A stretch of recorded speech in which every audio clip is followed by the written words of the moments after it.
Hello students, this is our geography period. Last 3 days we have studying about our second lesson, natural resources, land, soil and water. Yes, in this lesson we study about land resources, conservation of land resources and soil resources. Today we see the next point, types of soil. Okay, at first we study about alluvial soil. Alluvial soil is most widespread. It is found in the plains of North India and in the flood plains and deltas of the major rivers. This soil is formed due to deposition of sediment by the rivers. Alluvial soil is very fertile and supports agriculture. अब देखो students, alluvial soil जो है वो north India में बहुत ज़्यादा पाई जाती है और ये सॉइल रिवर बेसिन में, उसके बाद डेल्टास पे और फ्लड जहाँ पे आता है ऐसे प्लेन्स में पाई जाती है। क्यों? Because it forms due to deposition of sediment by the river. मतलब रिवर के वाटर के साथ जो स्मॉल पीसेस ऑफ रॉक्स होते हैं उसका डिपोजिशन होने के बाद ये एलुवियल सॉइल फॉर्म होती है और अलुवियल सॉइल बहुत ज़्यादा फर्टाइल होती है, इसलिए ये सॉइल एग्रीकल्चर के लिए इम्पोर्टेंट है। Next soil is black soil. Black soil is formed due to weathering of volcanic rocks. Therefore, it is also called black lava soil. It is made up of fine clayey material and can hold moisture. This type of soil is found in the Deccan Trap region and it is locally called river. अब देखो, black soil जो है वो volcanic rock से form होती है और इसे क्या कहा जाता है? ब्लैक लावा सॉइल कहा जाता है। ये जो है एकदम फाइन क्लेई मटेरियल से बनी मटेरियल की होती है और वाटर जो है मॉइस्चर ये ज़्यादा होल्ड करके रखती है और डेक्कन ट्रैप के रीजन में ये ब्लैक लावा सॉइल हमें देखने को मिलती है।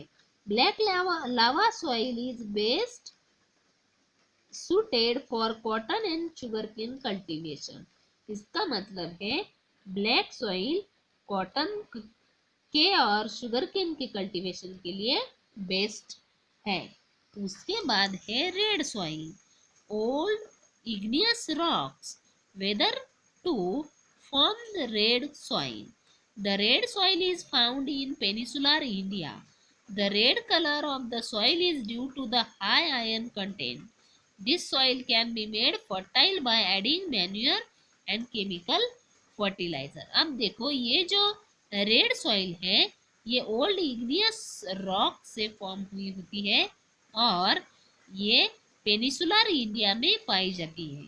रेड कलर इसका इस वजह से होता है कि इस सॉइल में आयरन जो है वो हाई कंटेंट होता है और ये सॉइल अगर इसमें मैन्योर और केमिकल फर्टिलाइजर ऐड किए जाते हैं तो ये फर्टाइल सॉइल बन जाती है। अब उसके आगे है laterite soil. Laterite soil is form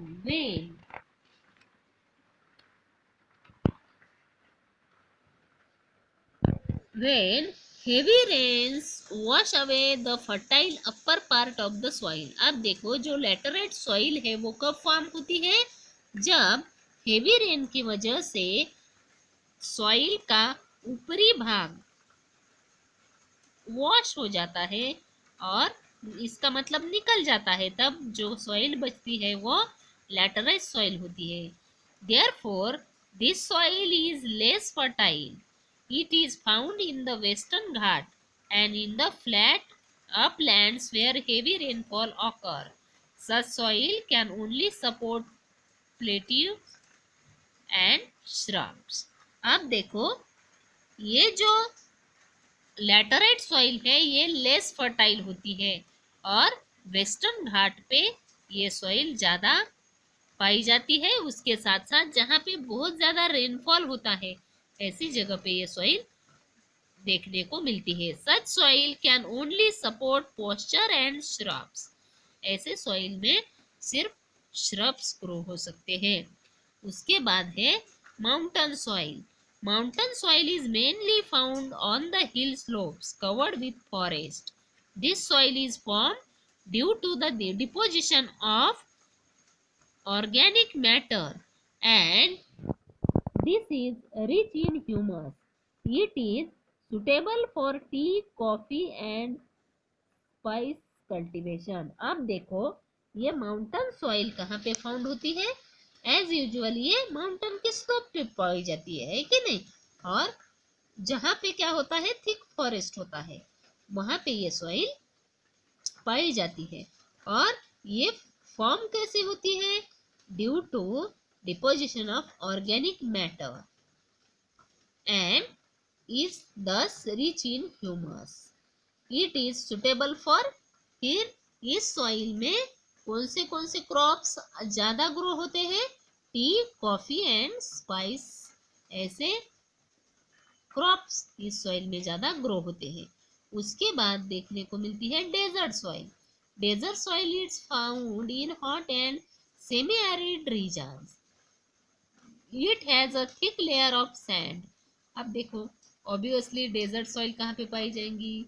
desert में, है कि नहीं?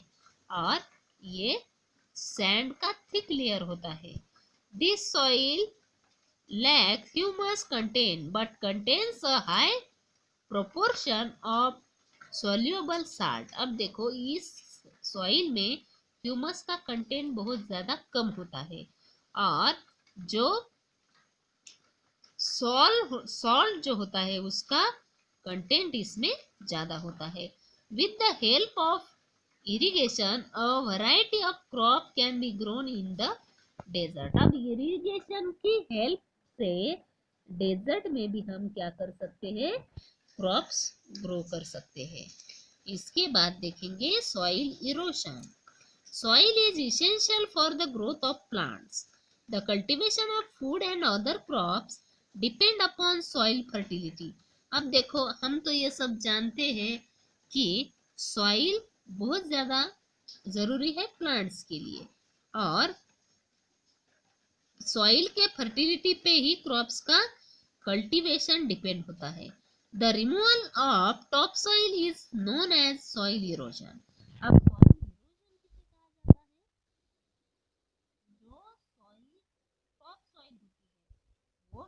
सॉइल अगर रिमूव होती है या नष्ट होती है तो उसे क्या कहा जाता है? सॉइल इरोशन कहा जाता है। The soil loses its fertility due to erosion. Different physical and cultural factor causes soil erosion. अब देखो, सॉइल इरोशन की वजह से क्या होता है? इनफर्टाइल सॉइल होती है और सॉइल इरोजन के कॉजेस क्या है? Physical and cultural factors. The physical factors include the slope of the land, intensity of rainfall and velocity of wind. The cultural factor, अब फिजिकल फैक्टर कौन से हैं जो सॉइल इरोशन पे इफेक्ट करते हैं?